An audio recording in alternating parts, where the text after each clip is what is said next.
Y entonces, bueno, no se olviden, estamos viendo Profe, números. ¿Sí? una pregunta, ¿cuándo va a enviar la grabación de la clase pasada? ¿No la subí?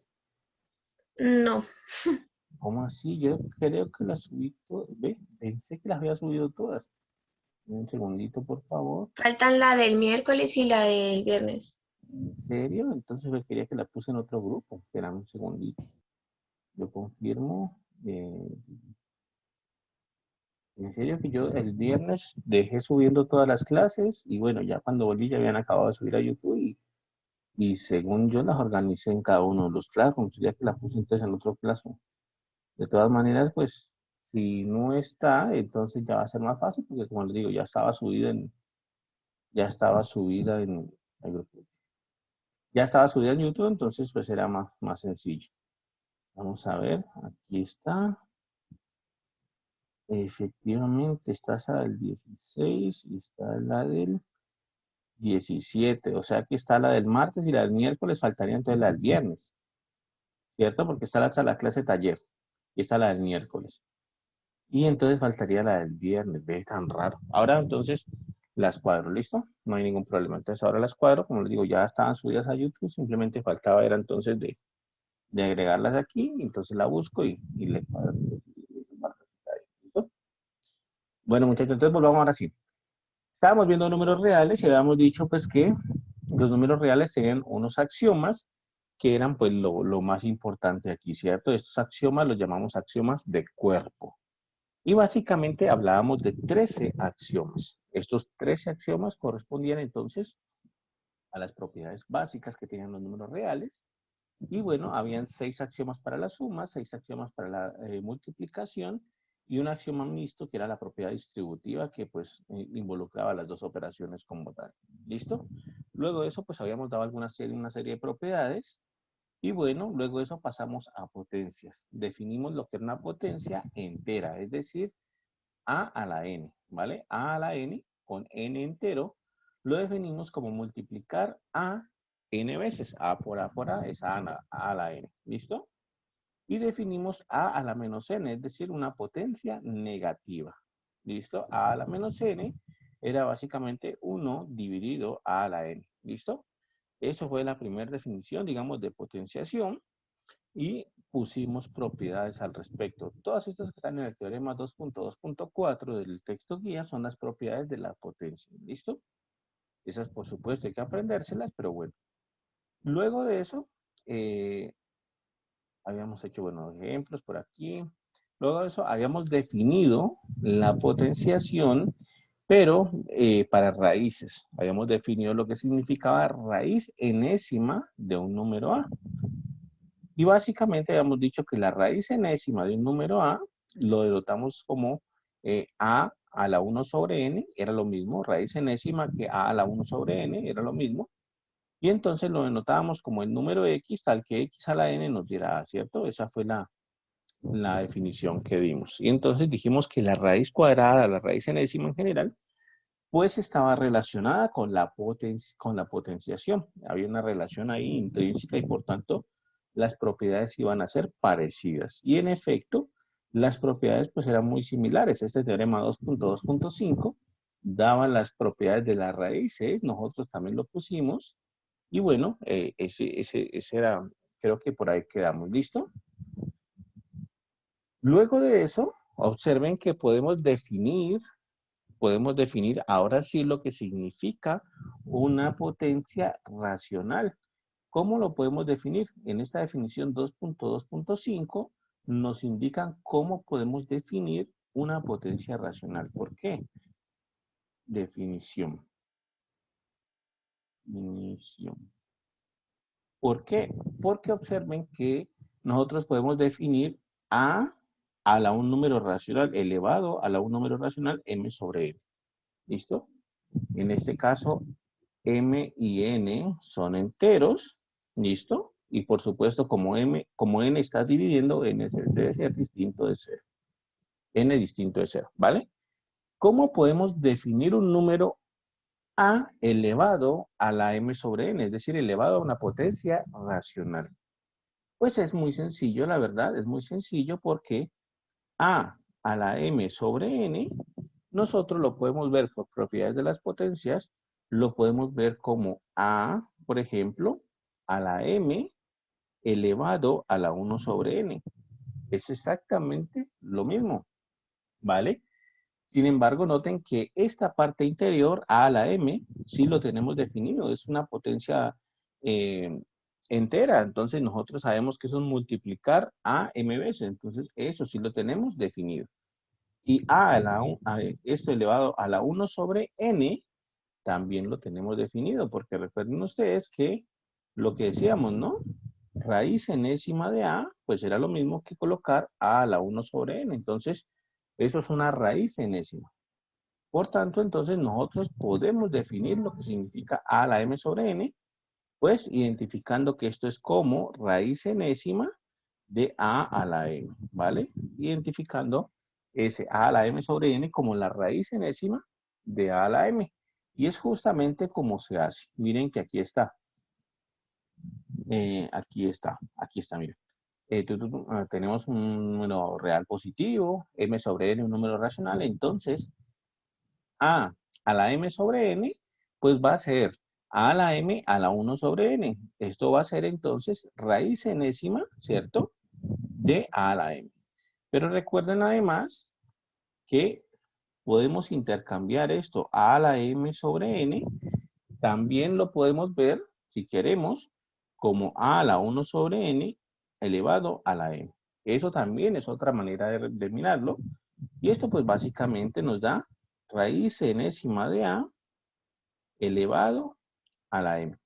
Entonces, estas dos formas en las que escribimos aquí son completamente equivalentes. Son completamente equivalentes. Como les dije, esto es para un número real positivo.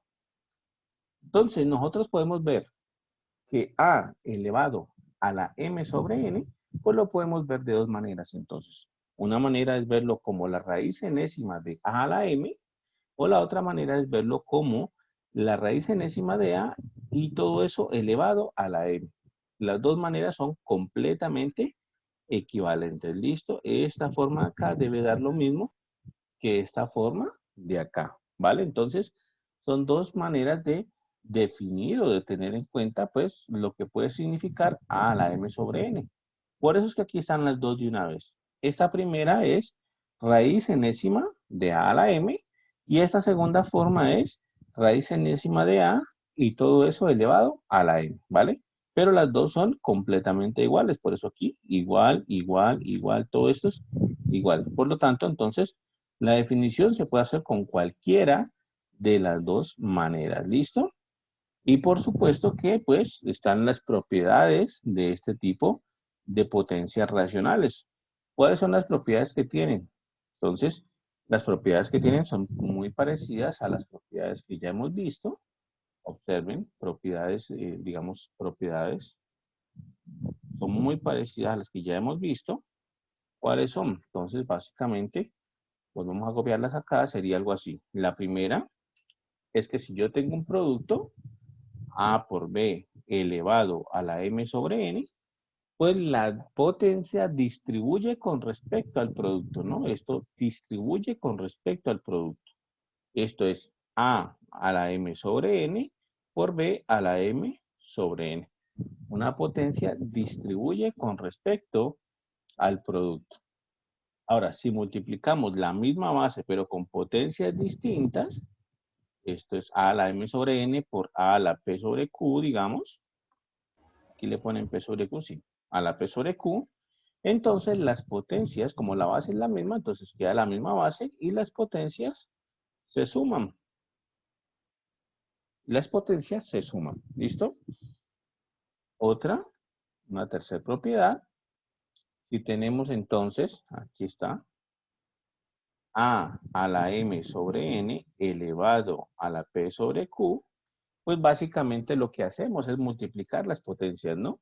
De manera análoga como se hace cuando es una potencia entera. En este caso, nosotros multiplicamos las potencias y nos quedaría A elevado a la M sobre N por P sobre Q, ¿vale? Entonces las propiedades son muy parecidas, si no análogas, a las potencias normales que ya conocíamos. Se comporta de manera igual. ¿Listo? Entonces, en resumen, ¿qué tenemos hasta ahora?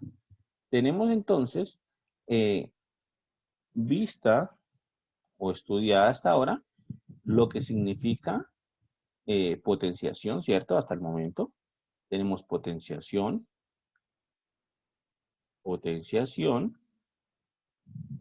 y esto es, estamos hablando entonces de A a la N, por ejemplo, y tenemos radicación también estudiada, radicación. En este caso estaríamos hablando de raíz enésima de A. Pero en la radicación hemos restringido hasta ahora a que A tiene que ser positivo, ¿listo? Todavía no estamos hablando de A negativo, todavía no hemos llegado hasta allá, pero hasta el momento hemos restringido que A sea positivo. ¿Por qué? Porque cuando A es positivo se comporta bien, cuando A es positivo no hay problema. Cuando A es negativo, se puede definir, sí, se puede definir, pero hay un pequeño, digamos, cambio que hay que tener en cuenta. Simplemente que cuando A es negativo, pues ocurren unas ciertas cositas que muy pronto las vamos a ver y ese casito pues hay que tenerlo en cuenta. ¿Listo? Pero hasta el momento hemos trabajado con A positivo en la radicación. En la radicación tenemos A positivo. Cuando definamos valor absoluto, entonces vamos a tomar el caso de A negativo. Esa será la cuestión. Cuando definamos valor absoluto, vamos a tomar el caso de A negativo. ¿Qué es el valor absoluto? El valor absoluto, básicamente, nos da, es la distancia que hay entre un número y el cero. Entonces, por ejemplo, algo así, valor absoluto. Profe, qué pena. Dime. Permítame ver las tres propiedades que coloco arriba. Un momentico, por favor. ¿Esta de acá? Sí, señor, lo voy a tomar pantallas. Listo. Entonces, Ya. vamos a definir lo que es valor absoluto. ¿Listo? ¿Qué significa el valor absoluto de un número X? Bueno, el valor absoluto de un número X en palabras, palabras más, palabras menos, es la distancia que hay de ese número X al cero, ¿vale? Es la distancia. Y como todas las distancias siempre son positivas, ¿vale? Entonces, uno, por ejemplo, siempre dice, no sé, supongamos, entre Cali y Popayán hay 130 kilómetros, ¿vale? Uno nunca dice, no, entre Cali y Popayán hay menos 130 kilómetros. Uno nunca dice una distancia negativa. Uno dice, entre Cali y Palmira hay 30 kilómetros. Uno nunca dice, entre Cali y Palmira hay menos 30 kilómetros. O uno dice, entre Cali y Palmira hay 30 kilómetros, pero de Palmira a Cali también hay 30 kilómetros. Uno no dice, pues, números negativos. Esa es una característica de las distancias. Las distancias siempre son positivas. Asimismo, el valor absoluto. El valor absoluto de un número X se denota así. Entonces, digámoslo así, el valor absoluto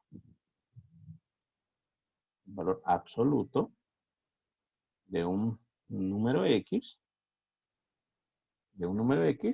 se denota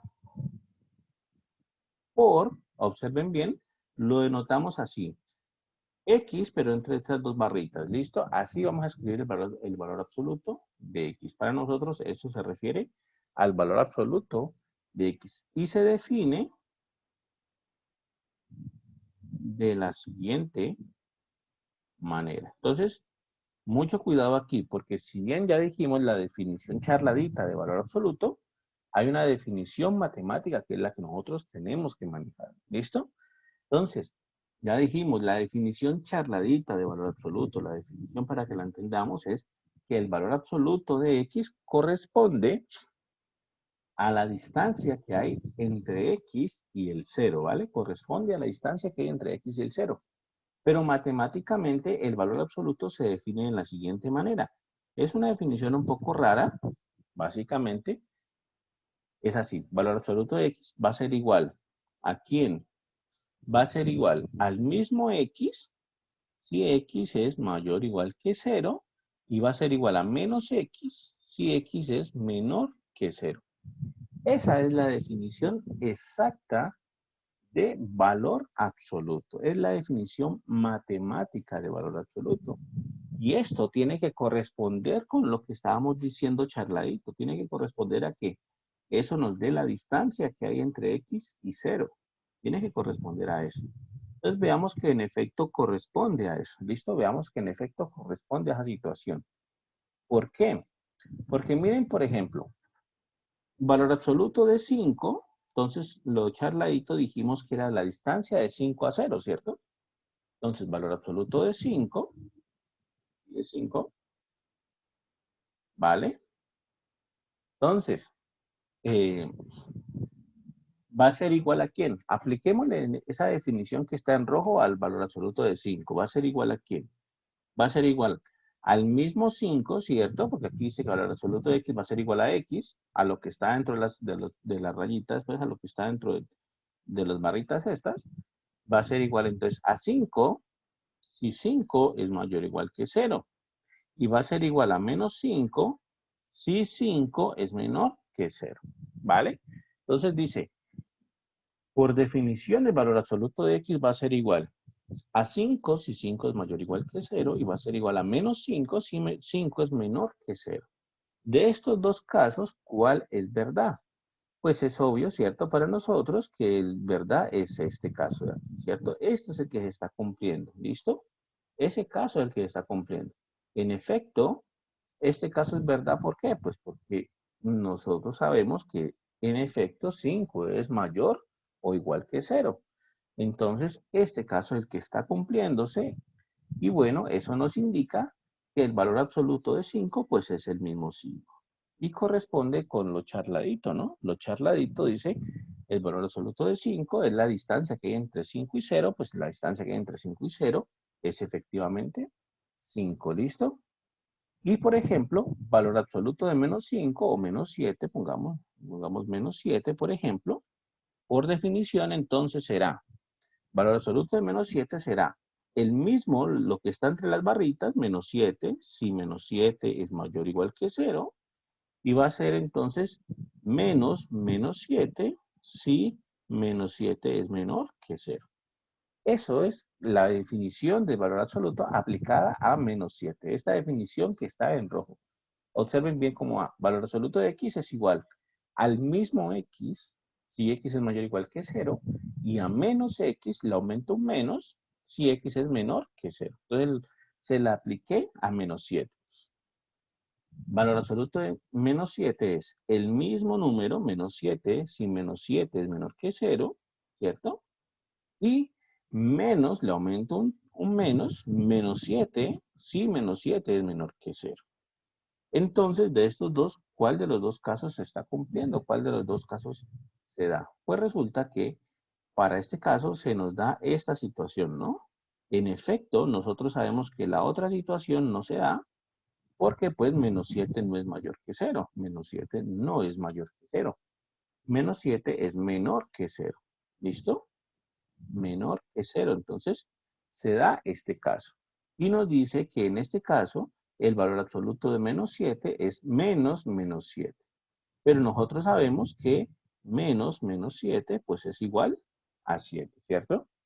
Quiere decir que en el fondo, valor absoluto es menos 7, en efecto nos da 7. Y es la distancia desde menos 7 hasta el 0. Entonces miren que en cualquiera de los casos, si yo tomo valor absoluto de un número positivo como el 5, me dio 5. Si yo tomo valor absoluto de un número negativo como menos 7, me dio 7. Y entonces en cualquiera de los casos me está dando un número positivo. ¿Listo? Me está dando un número positivo. Aquí está el resultado de este valor absoluto. Entonces en cualquiera de los dos casos me está dando un número positivo. ¿Vale? Eso es lo que decíamos, corresponde con una distancia y las distancias siempre son positivas. Entonces, esto pues significa que esa definición matemática de valor absoluto es correcta y de hecho, voy a hacer la anotación de una vez, esta definición que en ese momentico está en pantalla, que está en rojo ahí, hay que aprendérsela, obligatoriamente hay que sabérsela, ¿listo? Para este curso de matemáticas básicas, para el curso de cálculo diferencial, para el curso de cálculo integral, para todos los cursos que tengan de matemáticas en aquí en adelante, Hay que saberse esta definición de valor absoluto. Mejor dicho, es obligatorio, básicamente, saberse esta definición. ¿Listo? Entonces, bueno, ahí está. Hay que aprendérsela. ¿Listo? Hay que aprendérsela. Hay que mirar bien cómo funciona. ¿De acuerdo? Entonces, en efecto, el valor absoluto de X nos dio, pues, X, si X es mayor o igual que 0, y menos X, y menos X, y si X es negativo. Y es que, en efecto, pues, eso es lo que pasa, ¿no? Que en el caso de arriba, si X es positivo, entonces este de acá ya es positivo. Es decir, me está dando un número positivo como resultado. Pero en el caso de acá abajo, si X es negativo, si X ya es negativo, de por sí ya es negativo, pues al colocarle otro menos acá, me quedaría menos, o me quedaría dos negativos, me quedaría, en este caso acá sería el negativo de un negativo que en efecto es positivo, ¿vale? Entonces, por eso es que actúa así esta definición, por eso es que se comporta así, ¿listo? Entonces la anotación es que hay que aprenderse esta definición. De hecho, pues aquí está un poquito más adelante, observen, aquí está un poquito más adelante, pero bueno, hay que aprenderse esa definición. Miren que aquí está valor absoluto. ¿Listo? Hay que aprenderse esa definición de valor absoluto. ¿Por qué la tomé de una vez y por qué no esperé un momentico que fuéramos más adelante para poderla tomar? Porque resulta que las raíces negativas pues tienen que ver también con el valor absoluto. Tienen que ver con el valor absoluto. ¿Listo? Yo les comentaba, ujú, yo les comentaba, acá, ¿listo? Yo les comentaba que, por ejemplo, nosotros habíamos definido así. Nuestra definición decía, para A positivo, nosotros decíamos la raíz cuadrada, por ejemplo, la raíz cuadrada de 9, ¿cierto? En este caso, eh, el número que está dentro de la raíz es 9, que es positivo, o sea, cumple con esto, cumple con que sea positivo. Yo les decía que la raíz cuadrada, un segundito les coloco el número A como tal, ¿vale? Así mejor. Para A positivo, yo les decía que raíz cuadrada de A era el número X, siempre y cuando X elevado al cuadrado nos diera A, ¿cierto? En este caso, sí. Esa es la definición de raíz cuadrada de A, ¿vale? Raíz cuadrada de A nos da como resultado X, si X al cuadrado es igual a A. Pero entonces yo les decía, bueno, en el caso de raíz cuadrada de 9, por ejemplo, eso nos da 3, ¿cierto? Nosotros sabemos que da, sí, 3. ¿Por qué? ¿Por qué sabemos que da 3? Porque sabemos que 3 al cuadrado nos da 9, ¿vale? Pero entonces yo les decía, ¿por qué no nos da menos 3? ¿Por qué raíz cuadrada de 9 no nos da menos 3? Porque raíz, siendo que menos 3 también cumplía esa igualdad, ¿no? Menos 3 al cuadrado también da 9, ¿no? Las dos la cumplen, los dos cumplen esta igualdad. Los dos cumplen que raíz cuadrada de 3 puede ser, la raíz cuadrada de 9 puede ser 3 y puede ser menos 3. ¿Por qué? Porque los dos están cumpliendo esa igualdad de la derecha. Entonces, ¿por qué uno se queda siempre con el positivo y no con el negativo?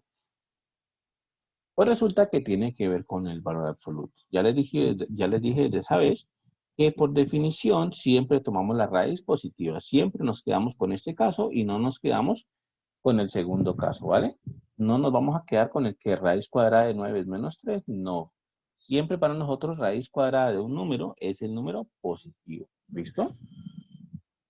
¿Por qué sucede eso? Bueno, porque en general las raíces pues tienen problemas con los negativos. Por eso es que hasta ahora siempre exigimos que A fuese positivo, ¿vale?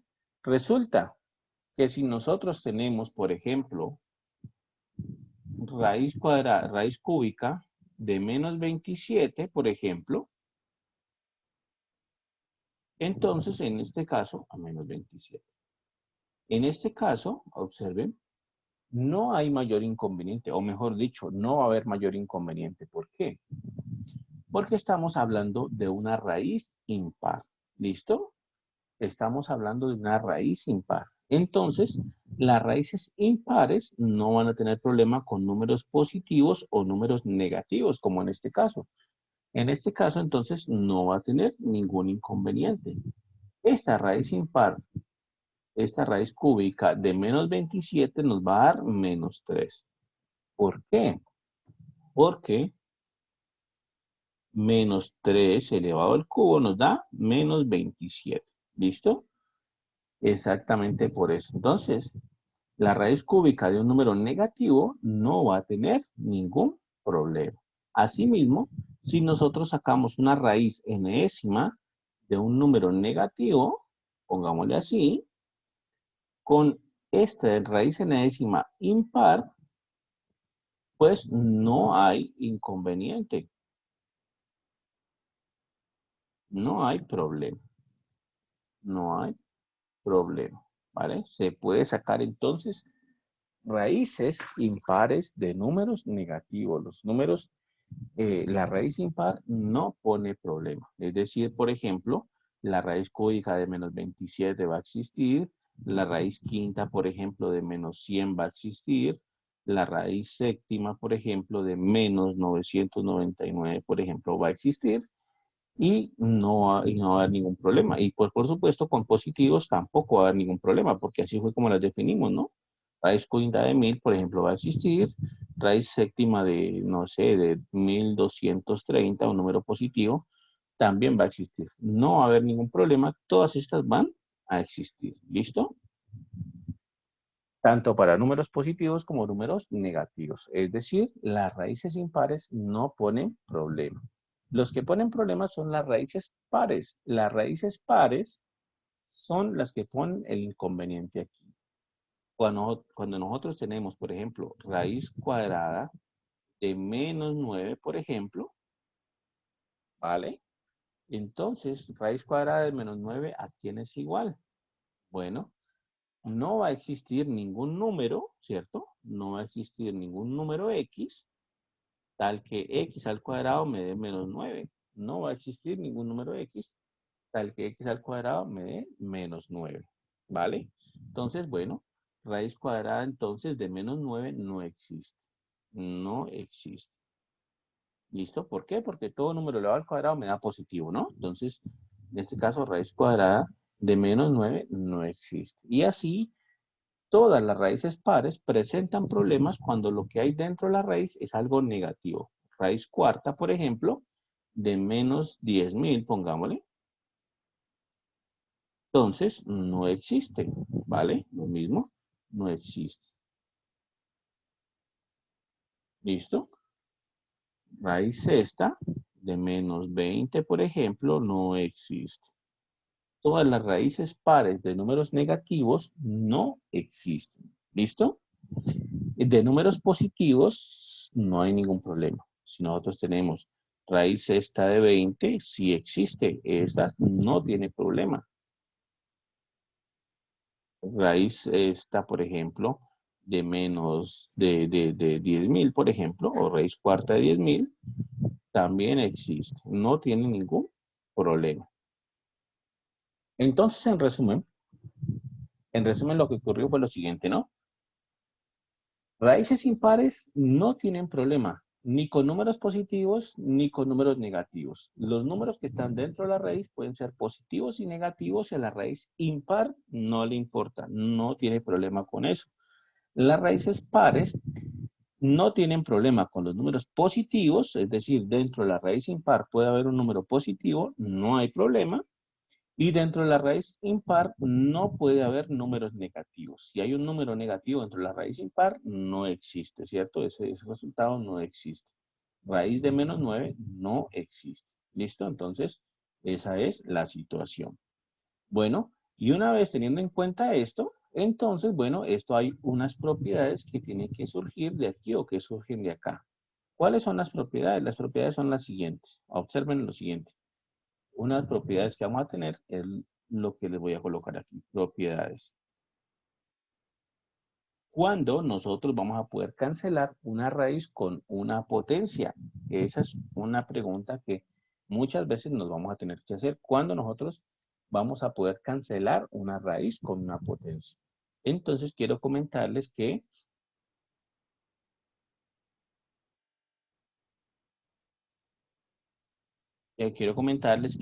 si nosotros tenemos una potencia impar y una raíz impar, potencia impar y raíz impar,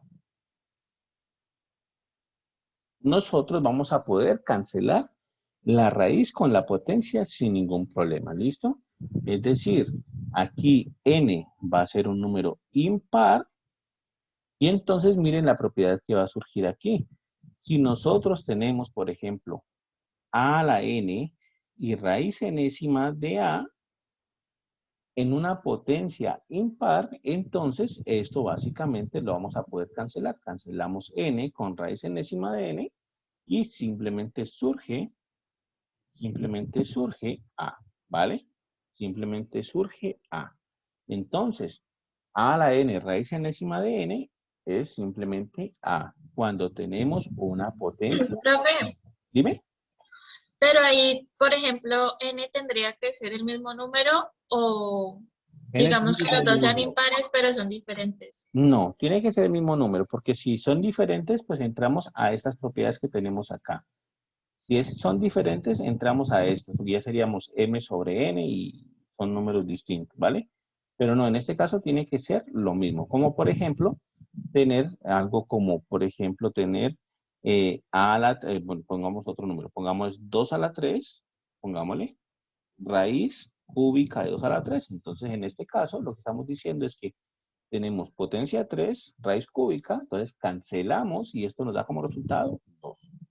Lo mismo si tenemos, por ejemplo, menos 2 a la 3 y raíz cúbica de esto. Entonces, simplemente potencia impar, cancelamos, no hay ningún problema y esto nos da como resultado menos 2, ¿vale? Eso es lo que estamos diciendo. Pero entonces tiene que ser, lo que tú dices está bien, tiene que ser la misma potencia. Y asimismo nosotros podemos cancelar cuando tenemos la siguiente situación. Esta es una de las situaciones y la otra la voy a escribir aquí, cuestión de espacio.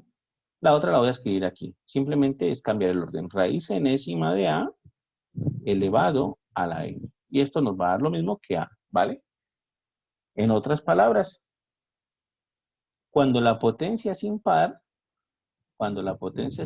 en resumen, nosotros tenemos raíz enésima de a la n, es lo mismo que raíz enésima de a elevado a la n, y esto es lo mismo que a, ¿vale? Entonces, cuando la potencia es impar, estas tres cosas son exactamente lo mismo. ¿Listo? Pero entonces, otra vez voy a colocar aquí n impar. N impar. Cuando n es par, no se comporta tan chévere como uno quisiera. Cuando n es par, no se comporta tan chévere así. ¿Listo? ¿Por qué? Vamos a hacer un ejemplo. Vamos a utilizar n es par. N es par ahora, ¿cierto? Entonces, coloquémoslo por aquí. N par. En el caso de que n sea par, entonces lo que va a pasar es que esas cosas no se van a poder cancelar tan chévere como uno quisiera. ¿Listo? Cuando n es par, esto no se puede cancelar así tan chévere. De hecho, por ejemplo, lo siguiente. Si n fuese par, entonces, ¿uno qué pensaría? Por ejemplo, si uno tiene menos 3 al cuadrado y raíz cuadrada de esto, ¿uno qué pensaría? ¿Uno qué quisiera? ¿O uno qué esperaría? Pues lo mismo, ¿cierto? Uno esperaría que el cuadrado se cancele con la raíz y me quede simplemente el menos 3. ¿Vale? Eso es lo que uno esperaría, lo que uno quisiera, lo que uno haría, pues, si no supiera, digamos, cómo está funcionando esta situación. Pero, ¿qué es lo que está pasando aquí? Que yo les dije, la raíz enésima, cuando n es par, no nos puede dar como resultado un número negativo. La raíz enésima, cuando n es par, no nos puede dar como resultado un número negativo. Entonces, aquí estamos cometiendo un error, ¿vale? Porque nos está dando como resultado un número negativo y eso no puede darse. ¿Dónde está el error? Resulta que cuando n es par, pues uno no puede ir cancelando así por así, sino que cuando uno va a cancelar, esto lo voy a colocar que está mal, ¿cierto? Esto es lo que está mal, eso no se puede dar, sino que la manera correcta es la siguiente. Si nosotros tenemos raíz cuadrada, por ejemplo, de menos 3 al cuadrado, nosotros no podemos ir cancelando este con este y simplemente que nos dé menos 3, sino que lo correcto aquí es que el resultado de esto es el valor absoluto de menos 3. Ese es el resultado real de esa operación. Entonces, miren que no se está cancelando y se coloca simplemente el número de adentro, no. Sino que en este caso se está colocando es el valor absoluto de menos 3, ¿vale? Está dando como resultado el valor absoluto de menos 3. En resumen, entonces, si nosotros tenemos raíz cuadrada, ¿cierto? De x elevado al cuadrado, entonces no podemos ir cancelando a lo loco, digamos, x con cuadrado y simplemente nos da como resultado x. Eso no lo podemos hacer, sino que el resultado de la raíz cuadrada de x al cuadrado es realmente valor absoluto de x. ¿Listo? Nos da como resultado valor absoluto de x. Si ustedes me permiten, vamos a hacer un pequeño gráfico en Desmos. Tal vez Desmos nos oriente más. Miren que voy a abrir una aplicación que se llama Desmos que nos permite graficar. Esta es, de hecho, una aplicación que se utiliza bastante, pues es gratis, funciona bien, no tiene mayor inconveniente. Entonces, mire que aquí en Desmos voy a colocar la expresión valor absoluto de x. Y miren la gráfica que me genera Desmos. Y es que en efecto, esa es la gráfica correspondiente a valor absoluto de x. Todavía no hemos llegado hasta allá, pero simplemente pues entendamos que esa es la gráfica que se genera con valor absoluto de x. ¿Listo? Ahora voy a colocar la gráfica de raíz de x al cuadrado. Entonces miren que voy a colocar raíz de x al cuadrado.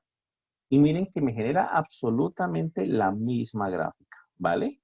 Miren, la gráfica de valor absoluto de x está en rojo, aquí en rojo, y la gráfica de raíz de x al cuadrado está en azul, y está aquí. Y son la misma. Miren que selecciono cualquiera de los dos y se superponen perfectamente. ¿Listo?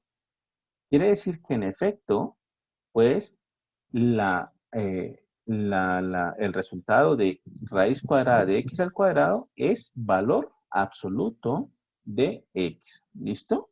Valor absoluto de x. Por tanto, entonces, en general, uno va a tener esta propiedad de aquí. Uno va a tener esta propiedad de aquí. ¿Cómo las puede escribir? Bueno, en general la podemos escribir así. En general la podemos escribir así. Si nosotros tenemos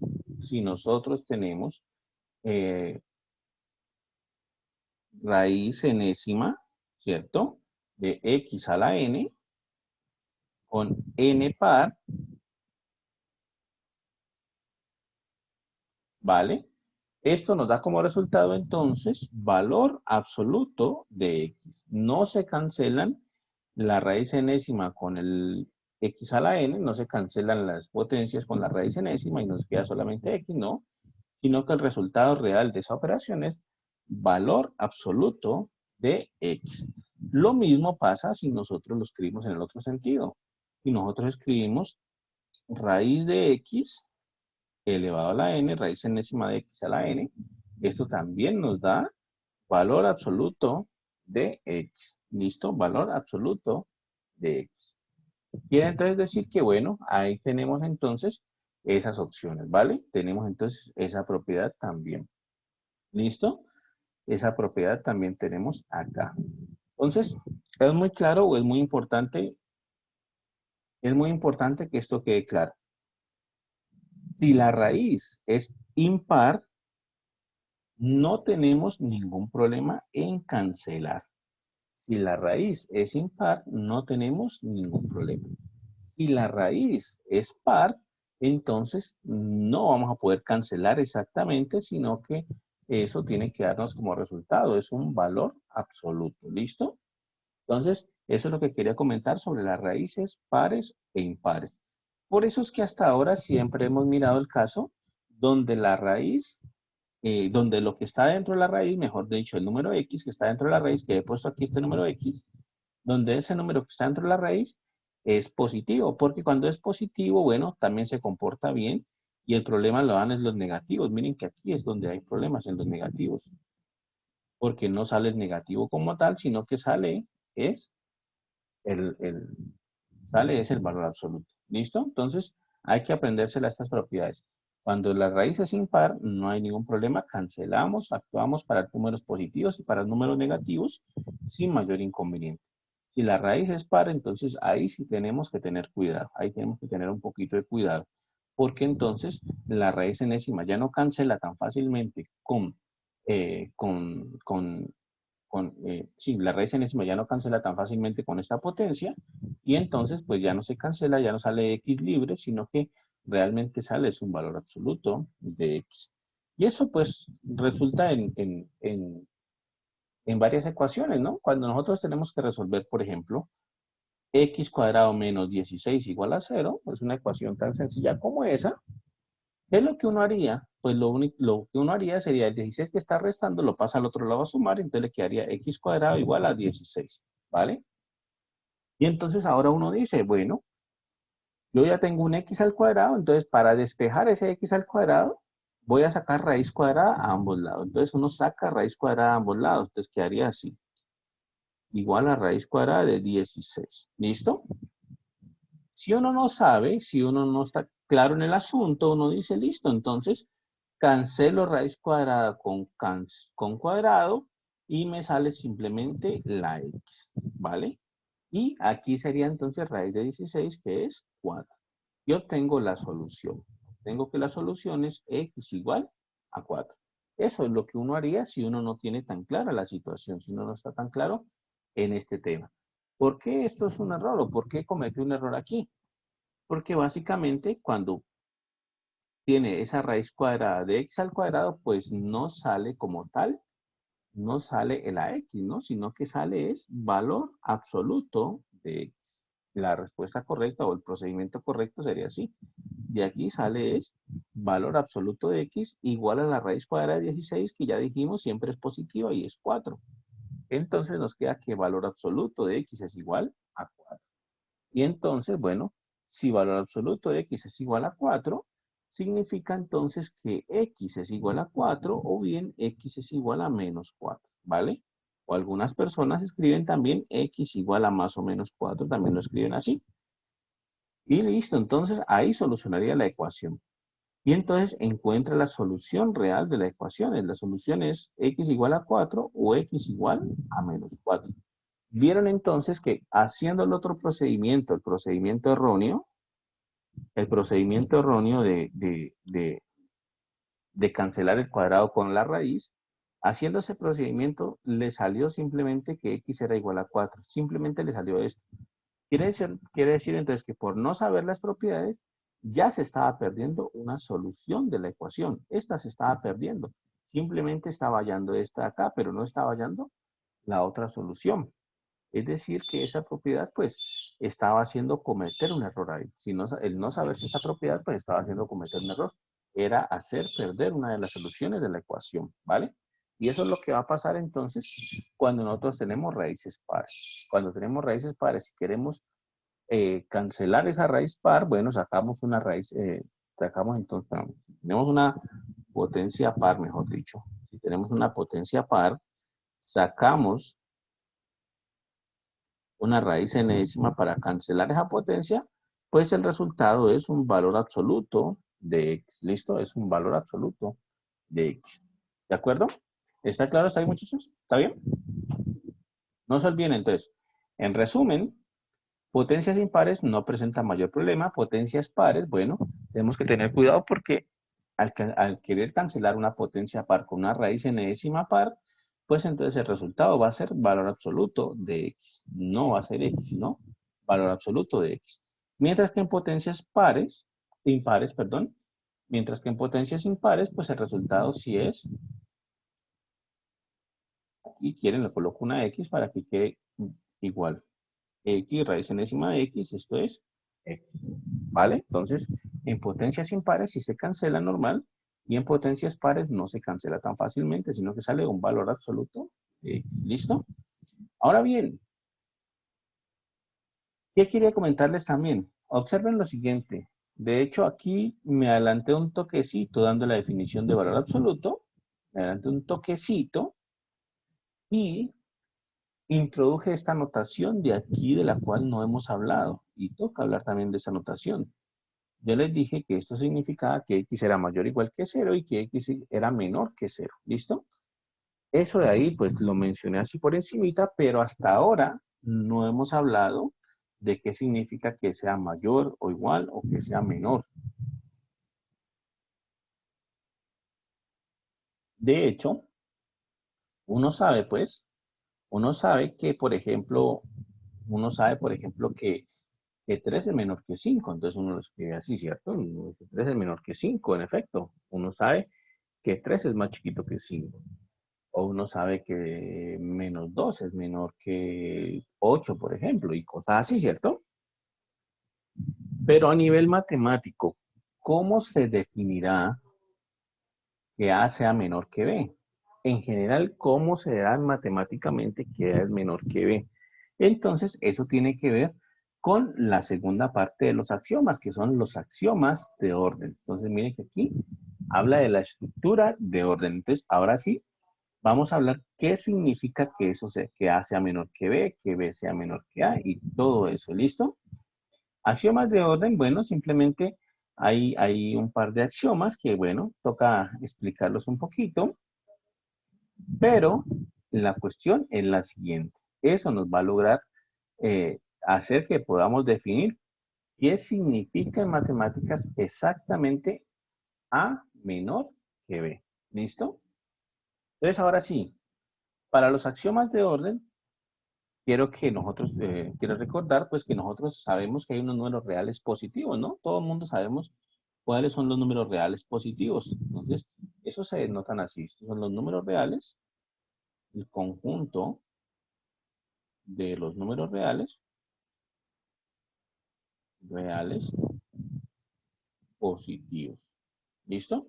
Todos sabemos, pues, cuál es ese conjunto, ¿no? Está el 1, está el 2, está el 1 medio, está el 3 octavos, está el raíz de 2. Pero, por ejemplo, no está ni el -2, no está el -1, no está el -5, y así. Todos sabemos cuáles son los reales positivos. ¿Listo? Y pues efectivamente, los axiomas de orden habla de este conjuntico de los reales positivos. Nos dice qué pasa con ese conjunto. Y en este primer lugar, el primer axioma de orden, axiomas de orden, miren lo que dice el primer axioma de orden. El primer axioma de orden le dicen tricotomía, propiedad de tricotomía. El primer axioma de orden le dicen tricotomía. Tricotomía. ¿Qué dice este axioma de tricotomía? Dice lo siguiente. Si tomamos un número real, cualquiera,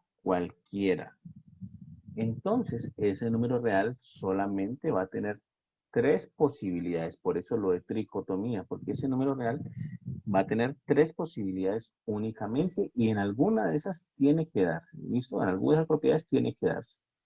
¿Cuáles son las propiedades? Ese número o es positivo, o es negativo, o es el 0. ¿Listo? Todo número real tiene que satisfacer esa propiedad. O es positivo, o es negativo, o es el 0. ¿Listo? Eso es lo que dice tricotomía. Que todo número real tiene esa característica. Entonces, dice así. Para todo a que pertenezca a los reales, ¿cierto? Entonces, nosotros tenemos 3 opciones. ¿Cómo lo colocan acá? Ajá. Entonces, por ejemplo, dice una y solo una de las siguientes proposiciones se cumple. ¿Vale? Entonces, ya sabemos, ya se los dije en palabritas. Todo número real tiene que tener una de las siguientes opciones y solamente una. o ese número real es positivo, o es negativo, o es cero. Entonces, lo que vamos a escribir aquí. Entonces, para A que pertenezca a los reales, se tiene que tener una y solo una de las siguientes proposiciones. Que A sea positivo, lo voy a escribir así. A pertenece a R más, ¿cierto? Es decir, A es positivo, o A es negativo, perdón, o A es cero, voy a escribirlo aquí, o A es cero, o A es igual a cero, o A es negativo, pero miren cómo voy a escribir esta.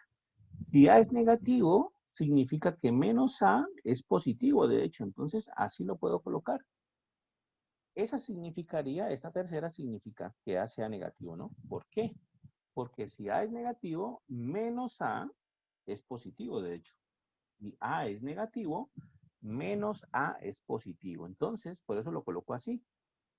Que A sea positivo, es la de acá, A sea cero o A sea negativo. Pero A sea negativo yo lo puedo escribir así.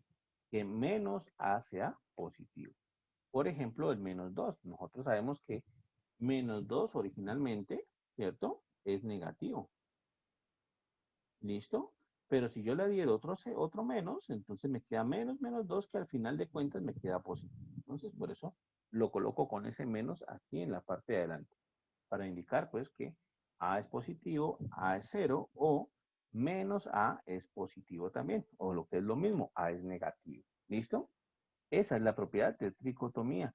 Dice que solamente una de estas opciones tiene que darse. En otras palabras, no va a existir un número que sea cero y que sea positivo al mismo tiempo. No va a existir un número que sea positivo y negativo al mismo tiempo. Tienen que ser una sola de estas cosas. No puede ser dos de estas cosas. ¿Listo? Y la otra propiedad dice, si yo tengo dos números positivos, miren, A y B positivos, entonces, si yo sumo positivos, también me da positivo, y si yo si yo multiplico positivos, también me da positivo, ¿vale? Eso ya lo sabíamos, de hecho, siempre lo hemos utilizado, pero es otro segundo axioma, se llama la clausurativa, y dice lo siguiente, si yo tengo dos números que son positivos, que pertenecen a R+, entonces la suma pertenece a R+, es decir, la suma me da positiva y la multiplicación me da positiva. ¿Listo? Eso es lo que dice el axioma de la clausurativa. Que si nosotros tenemos dos números positivos, si los sumamos vuelve y nos da positivo y si los multiplicamos vuelve y nos da positivo. ¿Vale? Estos dos axiomas de aquí nos permiten sacar o nos permiten definir qué significa A menor que B, ¿listo? O A mayor que B. Nosotros siempre hemos hablado, aquí vamos a hacerlo, nosotros siempre hemos hablado, como les dije, desde pequeño, desde el colegio, desde que uno está pequeño estudiando, siempre uno habla de que A sea menor que B, de que A sea menor o igual que B, ¿cierto? De que A sea mayor que B o A sea mayor o igual que B. Nosotros siempre tenemos esas cuatro opciones y bueno, esas cuatro opciones siempre las utilizamos. Que un número sea menor que otro estrictamente, es esto, ¿cierto? A menor que B estrictamente, A menor o igual que B, A mayor que B y A mayor o igual que B. ¿Listo? Nosotros siempre hemos hablado, siempre hemos tenido esa pequeña, digamos, siempre lo hemos utilizado. Pero matemáticamente, ¿qué significa? Matemáticamente, ¿qué significa que A sea menor que B? Hay una definición matemática de hecho al respecto. ¿Cómo uno sabe, por ejemplo, cómo uno sabe que en efecto 2 es menor que 5, por ejemplo? ¿Cómo uno sabe que eso se da? ¿Cómo uno sabe que esto es cierto? Uno dice, bueno, pero yo los puedo graficar y miro que 2 es más pequeñito que 5, ¿sí? Esa es una manera de verlo. Pero ¿cómo uno sabe? Pues hay una definición matemática que nos diga que efectivamente 2 es menor que 5. De hecho, sí. Miren la definición que hay con respecto a eso. Hay una definición matemática de eso. Hay una definición matemática que nos indica cuando un número es menor que otro. Entonces miren lo que dice. A es menor que B sí y solo si, sí y solo si B menos A es mayor que 0, o mejor dicho, B menos A es positivo. Esa es la definición exacta de cuando un número es menor que otro. Nosotros vamos a decir que A es menor que B, es decir, A menor estrictamente que B. Eso será cierto siempre y cuando B menos A me dé positivo, me dé un número real positivo. Y eso es lo que uno maneja siempre. Por eso es que uno sabe, por ejemplo, que 2 es menor que 5. ¿Por qué uno sabe que 2 es menor que 5? Porque 5 menos 2, el resultado de estos 3, que es un número positivo. Entonces, efectivamente, uno puede decir que sí, efectivamente se cumple que 2 es menor que 5. Hay una definición exacta entonces para eso. Otro, por ejemplo, menos 2 menor que 3, por ejemplo. ¿Por qué menos 2 es menor que 3? Bueno, porque entonces 3 menos, ¿cierto? Menos 2, tengo que mantener el menos de aquí, de la definición, el menos de la definición, y el menos de menos 2. ¿Y este resultado qué nos da? 3 menos menos 2, esto me da 3 más 2, y esto me da 5. Y 5, pues, en efecto, nosotros sabemos que es positivo. Entonces, sí, se da, se cumple que menos 2 es menor que 3. Por ejemplo, también menos 8 menor que menos 5, por ejemplo. ¿Por qué yo sé que menos 8 es menor que menos 5? Bueno, porque si le aplico la definición, porque menos 5 le resto el otro que es menos 8, ¿esto a qué me da igual? Esto me da igual a menos 5 y menos por menos más 8, y menos 5 más 8 me da como resultado 3, que es un número positivo. Entonces, en efecto, yo ya sé que menos 8 es menor que menos 5. ¿Por qué? Porque al restarlos me da como resultado 3, y ese 3 es número positivo. Esa es la definición exacta para entender entonces cuando un número es menor que otro, cuando A es menor que B. ¿Listo? Esa es la definición exacta. A eso nos vamos, o a eso se refiere cuando uno dice A menor que B, pues es porque si yo resto B menos A, eso nos da como resultado un número positivo. Asimismo, A mayor que B. Yo tengo que A mayor que B, ¿cierto? A mayor que B, pues entonces A es mayor que B, sí y solo sí.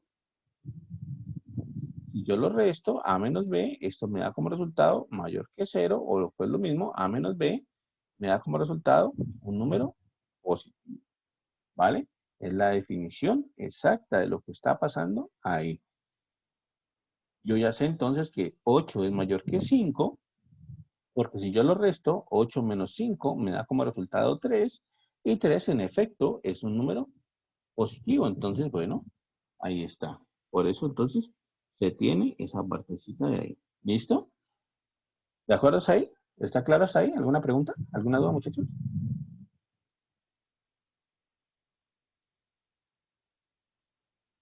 Es un poquito enredado, yo sé que es un poquito enredado, y no, a veces no entiende por qué complicarse la vida tanto con la definición de eso, si intuitivamente, digamos, para todos es claro cuando algo es menor que otro número, ¿cierto? Cuando un número es menor que otro.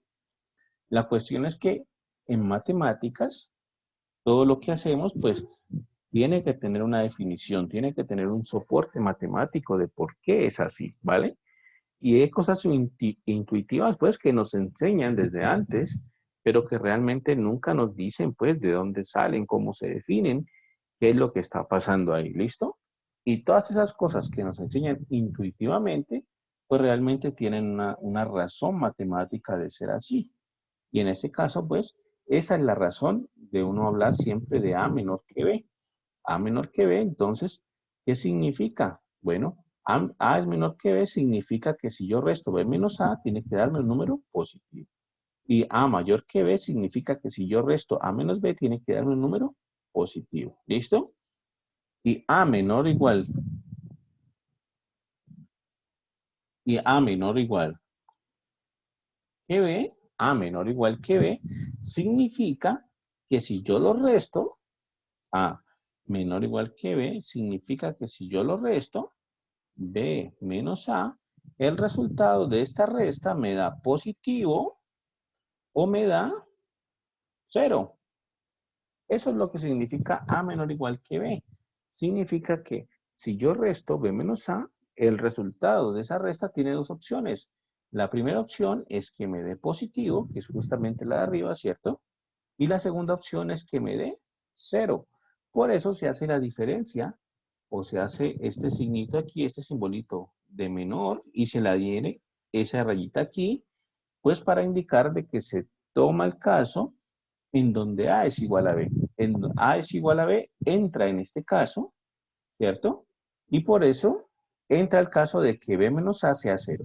Porque si B menos A es 0, es porque efectivamente B es igual a A, ¿cierto? Entonces, se da la opción también de que B menos A sea 0 para que se dé la opción de que B sea igual a A.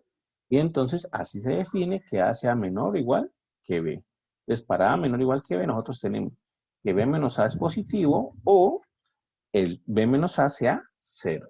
Lo mismo, ¿no? A mayor o igual que B. Esto sea sí, solo sí. Entonces, nosotros restamos A menos B, esto sea positivo, o bien A menos B sea el caso 0. Entonces, esa es la situación, ¿vale? Se da la opción de que sean A y B iguales. Y por eso entonces se coloca esa lineecita aquí, para indicar pues que da la opción de que A y B sean iguales. ¿Listo? Mientras que acá no se da la opción de que A y B sean iguales. Aquí se dice A mayor que B, sí, solo si A menos B es positivo. Y se quita el caso 0. No hay posibilidad de que sean iguales. Y lo mismo el otro, ¿no? A menor que B significa que B menos A es positivo y no hay la opción de que sean iguales. Por tanto, decir, por ejemplo, 5 es menor o igual que 8, es cierto, 5 es menor o igual que 8, porque nosotros sabemos que 8 menos 5 es 3, y pues bueno, esto es positivo, entonces se da el caso, ¿cierto? Pero también es válido decir, por ejemplo, 5 es menor o igual que 5. ¿Por qué? Porque 5 menos 5 nos da 0, y eso entra dentro del caso del menor o igual. Por eso ese símbolo se llama así, menor o igual, o mayor o igual, y los de acá arriba se llaman menor estrictamente y mayor estrictamente. ¿Listo? Entonces, en resumen, esto es como menor estricto, menor o igual, mayor o igual. ¿Vale? Para ingresar esos casos de la igualdad. ¿Hasta ahí claro, muchachos? ¿Hasta ahí bien? ¿Alguna pregunta hasta ahí? Miren que aquí está definido esto. Dice, si A y B son reales, se dice que A es menor que B, es decir, esto que estábamos hablando, ¿cierto? A menor que B, si B menos A es positivo. Justo lo que dijimos allá. Si B menos A nos da como resultado un número positivo.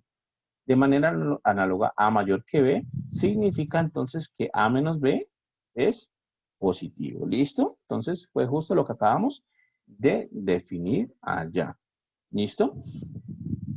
Entonces, bueno, ahí está la situación. Y bueno, estos es los axiomas otra vez, ¿no? Para todo número real, nosotros tenemos entonces tres casos.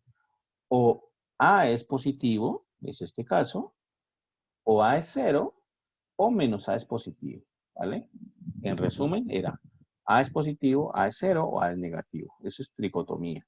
Y la cláusula activa es que si tenemos dos números positivos, A positivo y B positivo, entonces A más B es positivo y A por B es positivo. ¿Listo? Ahora bien, hablemos un poquito de intervalos. Vamos a hablar un poquito de intervalos en los números reales. Entonces, ¿qué es un intervalo en los números reales? Un intervalo en los números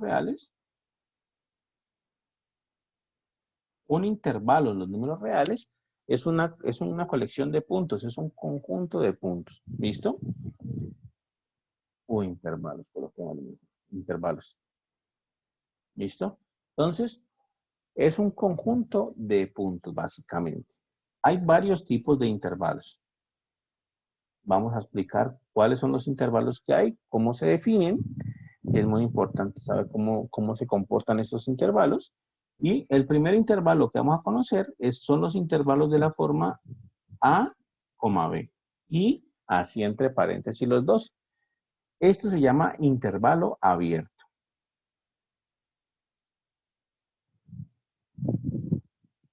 ¿Listo? Intervalo abierto A, B. Así le podemos dar lectura a eso.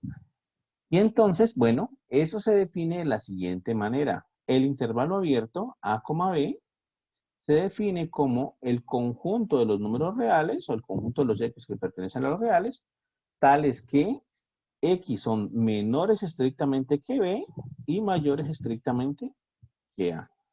Así se define matemáticamente ese intervalo. Es el conjunto de todos los números reales, por eso aquí está esto de aquí, para indicar que es el conjunto de todos los números reales, X, tales que X son mayores que A, pero menores que B. Mayores estrictamente que A, ¿cierto?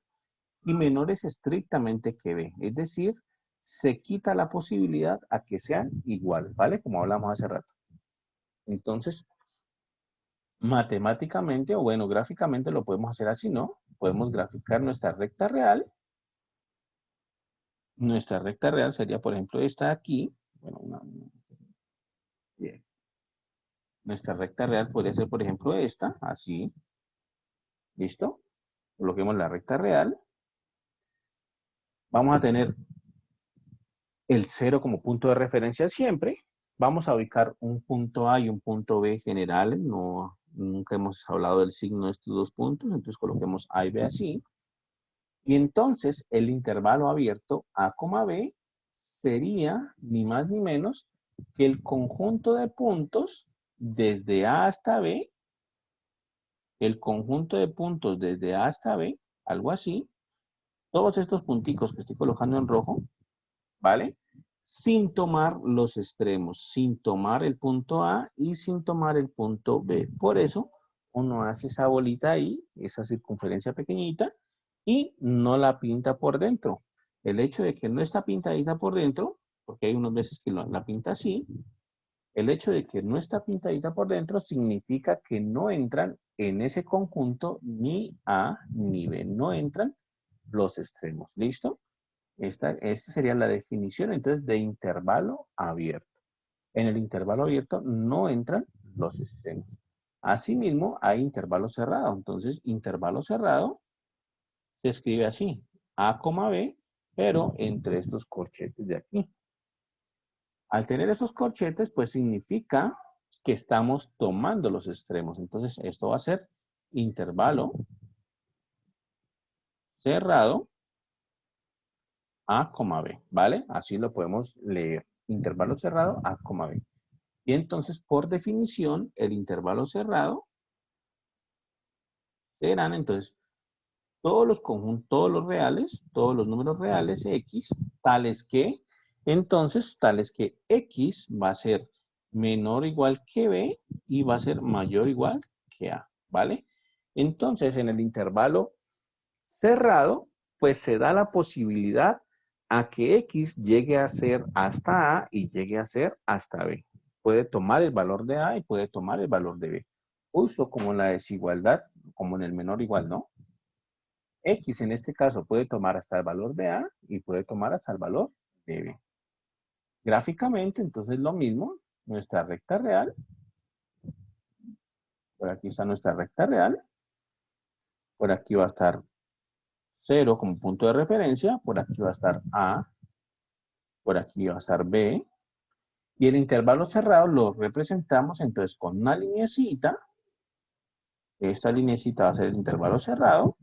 Y entonces pintamos los extremos para indicar que estos valores extremos entran dentro de ese intervalo. Y entonces el intervalo cerrado A, B será entonces el conjunto de todos los valores X que están entre A y B, ¿vale? Que son mayores o iguales que A y menores o iguales que B. Es decir, todo este conjunto de puntos rojitos que he puesto aquí es el intervalo cerrado A, B. ¿De acuerdo? Entonces ya tenemos intervalo abierto, dejamos los extremos sin pintar para indicar que no los toman en el intervalo abierto. Y en el intervalo cerrado sí los toma, entonces indicamos pues que esos puntos extremos sí pertenecen al intervalo. ¿Listo? De igual manera, pues, hay intervalos semiabiertos, ¿no? Por ejemplo, puede ocurrir que sea cerrado en A, pero abierto en B, por ejemplo, o que sea abierto en A y cerrado en B, ¿vale?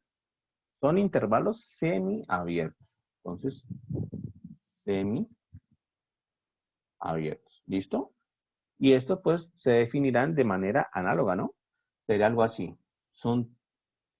Es el intervalo semiabierto cerrado en A, entonces sería el conjunto de todos los X que pertenecen a los reales, tales que X es menor que B, ¿cierto? Porque no toma el B, es decir, quitamos la posibilidad de que sea igual a B, por eso el menor estricto que B, pero mayor o igual que A, para que alcance entonces a que X sea el valor de A. Entonces, en este caso estaríamos diciendo que X es mayor o igual que A, estamos dándole la oportunidad a X hasta que sea igual a A, pero que tiene que ser estrictamente menor que B. Es decir, X no puede ser igual a B.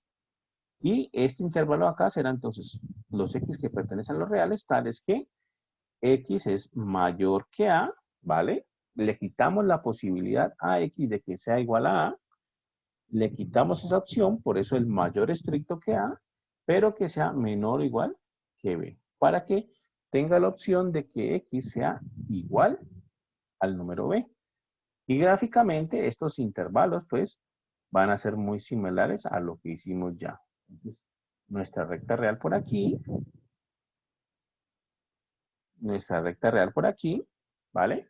Y esta es R, este es 0, nuestro punto de referencia. Este es el punto A, este es el punto B. Y vamos a hacer estos dos intervalitos, ¿listo?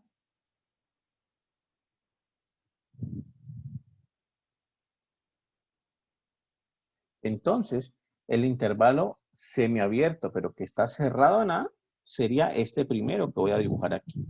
Cerrado en A y abierto en B. Este corresponde entonces al intervalo cerrado en A y abierto en B. Y el segundo será entonces abierto en A y cerrado en B. Y este corresponde entonces a abierto en A y cerrado en B. Todos los punticos que están en rojo son entonces los que pertenecen a ese conjunto, ¿no? En el primer intervalo sería desde A hasta B, pero sin incluir a A, incluyendo al B. Y en el segundo sería entonces desde A hasta B, pero incluyendo al A, sin incluir a B, ¿vale? Y bueno, aquí entonces he hecho dos gráficas en una misma recta numérica, ¿no? Esas dos grafiquitas corresponden a esos dos intervalos. Aquí no pusimos, pero pues este correspondía a A, B cerrado, ¿cierto? Este correspondía a A, B abierto, ¿vale? Esa es la situación. ¿Alguna pregunta hasta ahí, muchachos? ¿Alguna duda? ¿Alguna duda? ¿Está ahí? Miren que en algunos libros, por ejemplo, aquí los pintan así. Miren, observen la manera de pintar. A, B, el intervalo abierto, y lo pintan así, con estos paréntesis aquí. No es la manera más usual de pintarlos, no es la manera más usual. La manera más usual fue como lo hicimos acá. Es de la manera más utilizada en todos los libros casi. De tal manera, pues que hay que tener en cuenta eso, ¿listo? Aquí los pintan así y les colocan entonces los paréntesis para indicar que es abierto y les colocan los corchetes para indicar que es cerrado, ¿listo? No es la manera más usual, pero bueno. Y por ejemplo, este que es semiabierto, entonces, bueno, miren, está cerrado en A y abierto en B. Y lo mismo, abierto en A y cerrado en B. No es la manera más usual de pintarlos, pero bueno, hay otra, es una forma, ¿listo? Y hay otros intervalos que no los hemos visto todavía, que son intervalos al infinito. Entonces, estos intervalos al infinito se definen así o se escriben así. Estaríamos hablando de intervalos de esta forma. Miren, intervalos de la forma, por ejemplo, A, más infinito. Para nosotros, ¿qué será un intervalo de la forma A, más infinito? Pues resulta que este intervalo nos está hablando de todos los x que pertenecen a los reales, tales que x es mayor que a. Miren que nos están diciendo que el intervalo a, más infinito, abierto en a, pues significa que estamos hablando de todos los números reales, del conjunto de todos los números reales x, tal que x es mayor que a. Es decir, todos los números reales mayores que a. Gráficamente nosotros lo simbolizamos así. Nosotros lo simbolizamos así. Voy a colocar aquí la recta real.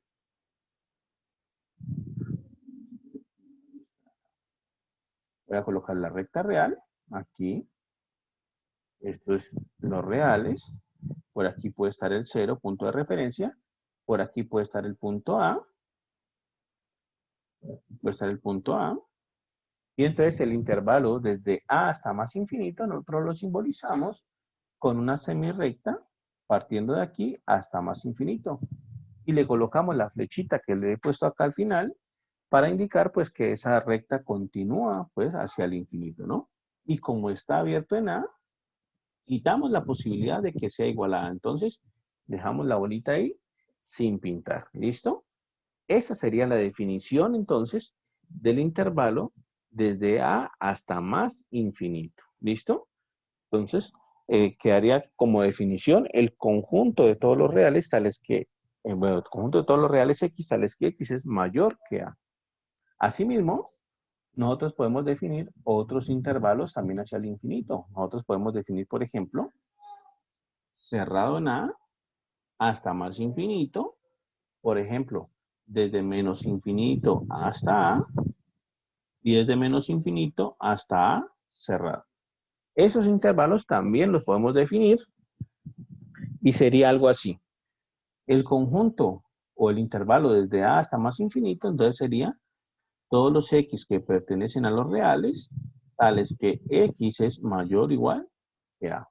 Le damos la posibilidad a x de que sea hasta el valorcito a. ¿Listo? Por eso lo de cerrado. Desde menos infinito hasta a, entonces sería todos los x que pertenecen a los reales, tales que, entonces sería que x es menor estrictamente que a. Por eso le quitamos la posibilidad de que sea a. Por eso el intervalo abierto. Y desde menos infinito hasta a, serían los x que pertenecen a los reales, tales que x es menor o igual que a. Le damos a x la posibilidad de que tome el valorcito a. Entonces, desde a hasta más infinito son todos los números mayores o iguales que a. Desde menos infinito hasta a son todos los números menores que a. Y desde menos infinito hasta a cerrado son todos los números menores o iguales que a, básicamente. Y pues graficarlos los podemos graficar todos en una misma recta numérica. Y haría algo así, ¿no? La gráfica sería algo así. Aquí está la recta real. Por aquí está 0, nuestro punto de ubicación. Y por aquí puede ser que esté A. ¿Listo? Entonces el intervalo desde A hasta más infinito cerrado sería algo así. Podemos pintarlo así. Esta recta de aquí corresponde entonces a todos los números que son mayores o iguales que A. Luego, esta recta corresponde entonces al intervalo desde A hasta más infinito. ¿Listo? Vamos a dibujar ahora la otra, desde menos infinito hasta A. Entonces lo pintamos así. Esa correspondería desde menos infinito hasta A abierto. ¿Listo? Entonces este sería desde menos infinito hasta A abierto. Este sería abierto. Y desde menos infinito hasta A cerrado, entonces lo mismo. Desde menos infinito hasta A cerrado sería esta de aquí, pero cerramos en A, ¿cierto? Entonces cerramos A y este sería desde menos infinito hasta A cerrado. ¿Listo? Entonces, bueno, eso completa, de hecho, eso completa todos los tipos de intervalos que vamos a tener.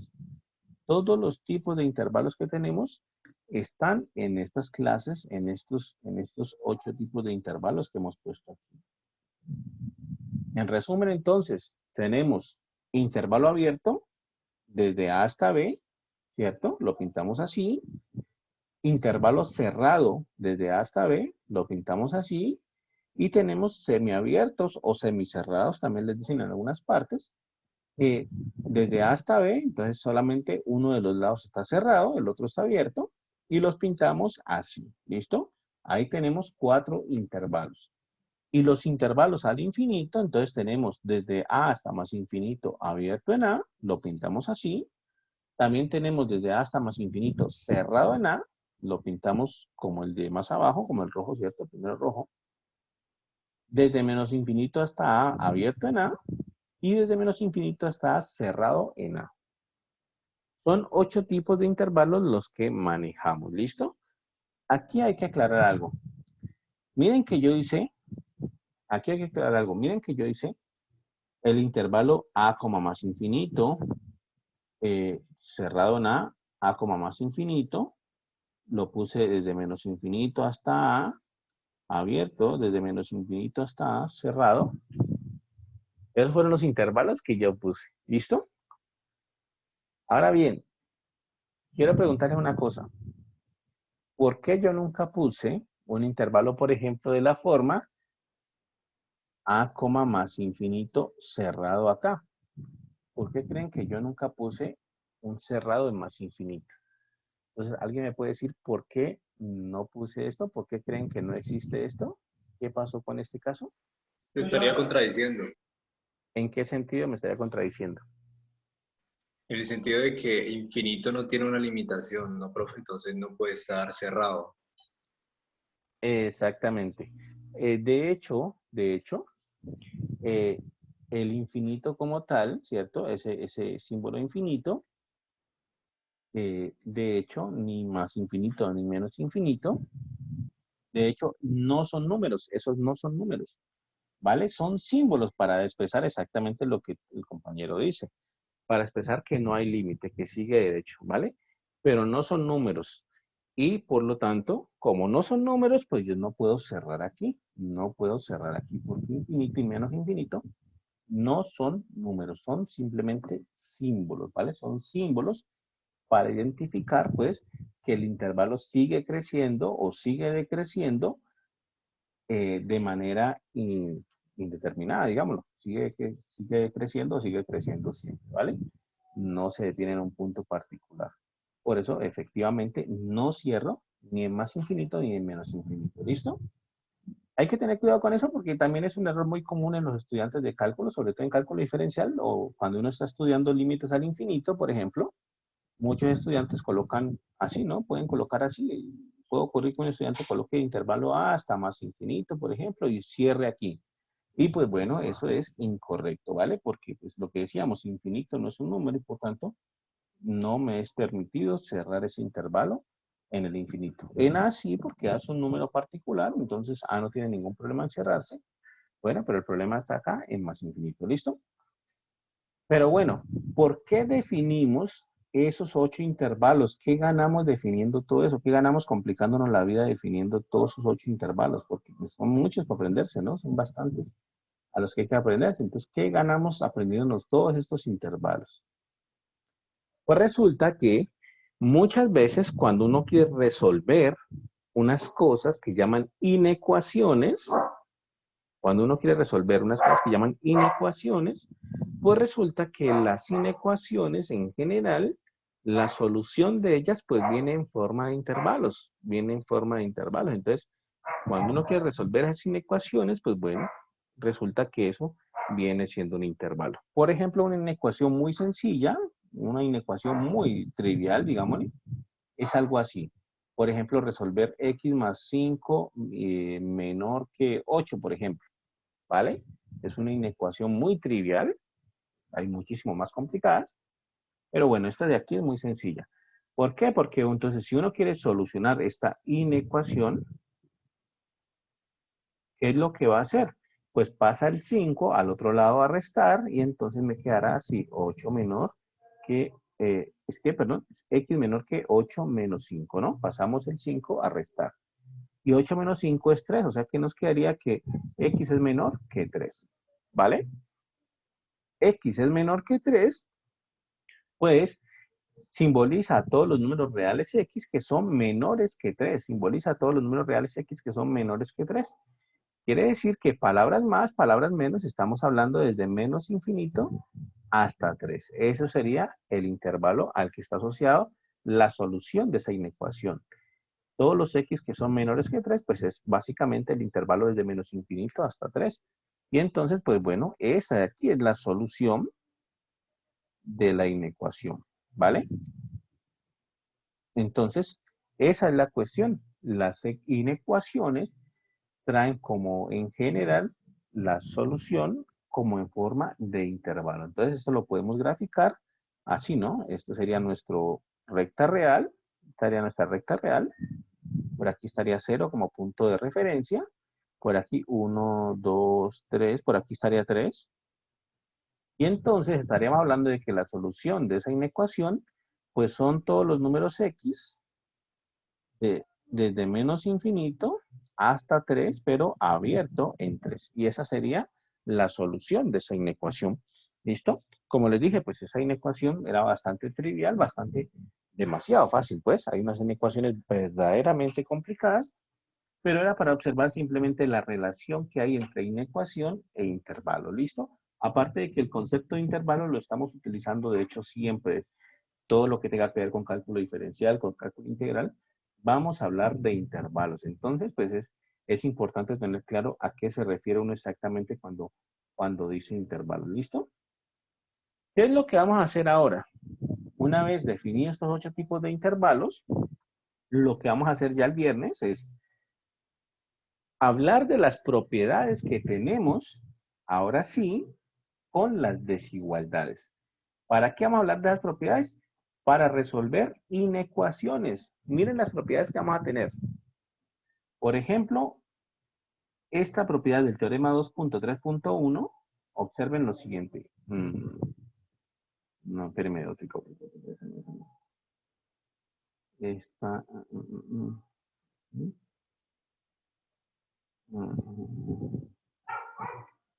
Ok, esta de acá, la 2.